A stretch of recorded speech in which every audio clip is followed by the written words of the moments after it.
Olá, meu nome é Maria do Carmo Frisch Paz, sou de Belo Horizonte, gastroenterologista, e hoje vamos abordar um tema extremamente importante, atual, e que vem mudando muito os nossos conceitos de saúde, doença, que é a flora intestinal. Hoje o nome mais adequado é a microbiota intestinal. Sabemos que convivemos com trilhões de micro-organismos, bactérias, mas também vírus, fungos e outros micro-organismos que nos habitam no tubo digestivo, desde a boca até as fezes, que também são ricas em bactérias. Sabemos que esses micro-organismos, especialmente estudadas são as bactérias, elas são importantíssimas em várias funções do ser humano.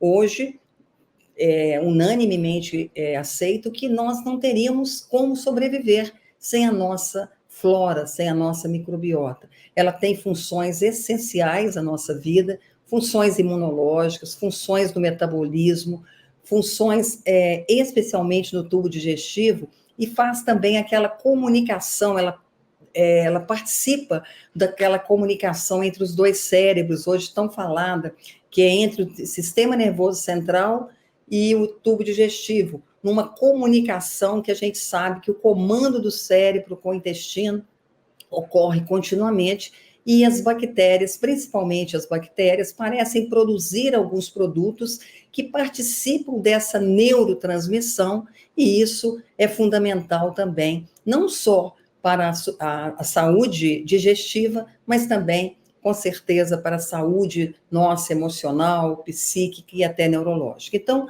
hoje nós temos uma microbiota que é extremamente bem estudada e que, em condições de equilíbrio, chamamos de eubiose, vivemos em plena harmonia com esse grupo imenso de micro-organismos que nos habita, chamados comensais.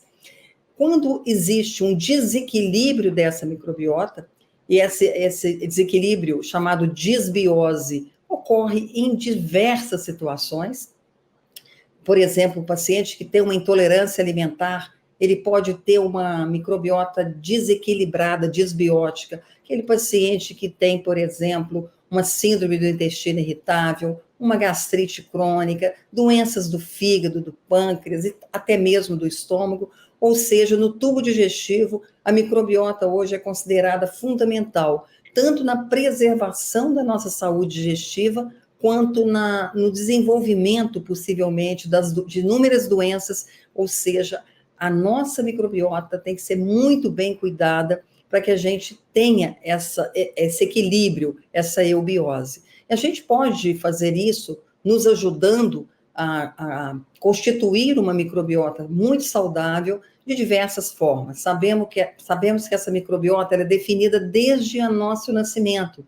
E as condições que a gente nasce, desde o tipo de parto, aleitamento, tipo de uso de medicamentos, por exemplo, na primeira infância, até a saúde materna, depois condições de vida, até geograficamente, temos microbiotas parecidas quando a gente habita regiões próximas umas das outras, mas enfim, são várias as condições capazes de alterar essa microbiota. Mais exemplos, por exemplo, o obeso tem uma microbiota diferente do magro, aquele paciente que tem uma alteração da produção de enzimas no tubo digestivo, por exemplo, por intolerâncias alimentares à lactose, à frutose, a frutano, ele também terá uma microbiota um pouco distinta de uma microbiota mais saudável.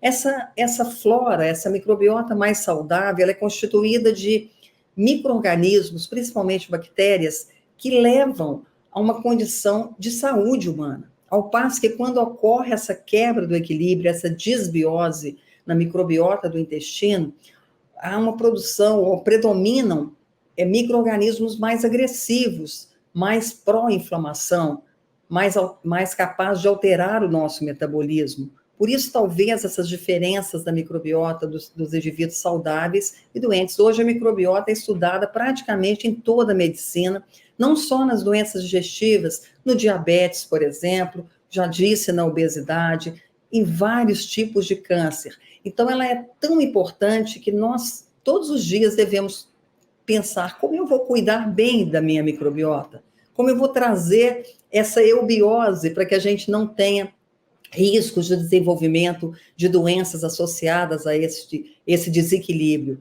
Então, primeiramente, uma dieta saudável, um consumo adequado de frutas, verduras, legumes. Isso já está provado que essa dieta é muito mais saudável para a nossa microbiota. É claro que a gente tem os nossos prazeres eventuais, mas a média da nossa dieta, ela precisa ser boa. Precisamos manter um peso adequado, precisamos de uma atividade física regular.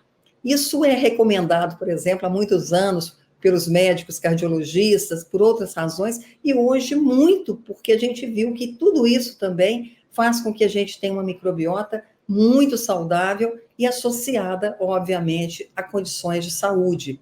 Além dessas fatores dietéticos, fatores ambientais, é importante que a gente possa modular de forma adequada a nossa microbiota, utilizando os chamados pré-bióticos, que na verdade são alimentos da nossa dieta que favorecem o crescimento de micro-organismos saudáveis. Pré-bióticos estão presentes em várias fibras, principalmente solúveis, e essas fibras, então, vão nutrir favoravelmente essa microbiota. Então, a gente tem pré-biótico até de forma sintética, mas na própria dieta nós temos como consumir, então, essas fibras solúveis que vão trazer ou vão favorecer o crescimento desses micro-organismos que ajudam a preservar a nossa saúde. Além dos pré-bióticos, nós temos os probióticos. Probióticos, por definição, são micro-organismos vivos, que quando consumidos em quantidades adequadas, vão favorecer a saúde de quem consome, do hospedeiro.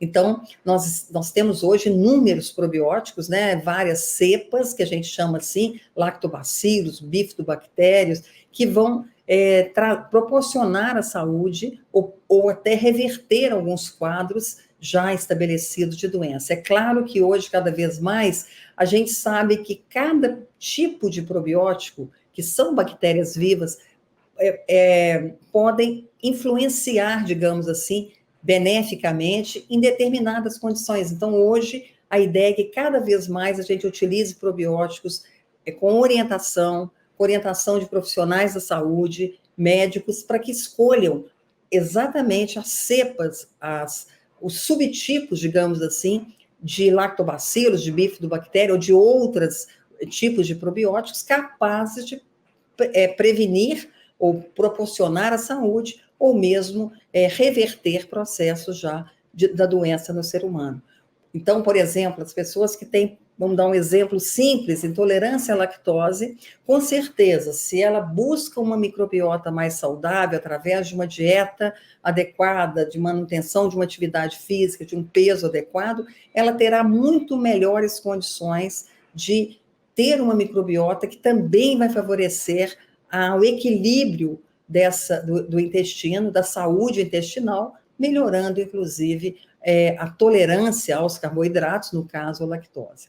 Então, são coisas simples do nosso dia a dia, são hábitos que devemos adquirir para preservar este outro, considerado o nosso segundo órgão mais importante hoje, que já se conhece a genética, inclusive, dessa microbiota, uma genética imensa, e esses genes, eles atuam diretamente junto com o genoma humano, o genoma do microbioma, e esses são conhecimentos fantásticos, e cada vez mais, com certeza, iremos nos preocupar com a nossa microbiota, através da dieta, da atividade física, do consumo de prebióticos, do uso de probióticos, ou até de outras formas de manipulação da microbiota, como o transplante fecal, que ainda não é uma realidade do nosso dia a dia, mas que são formas que a gente busca hoje para que podemos reverter uma desbiose, um desequilíbrio e tornar novamente a nossa microbiota saudável, ou seja,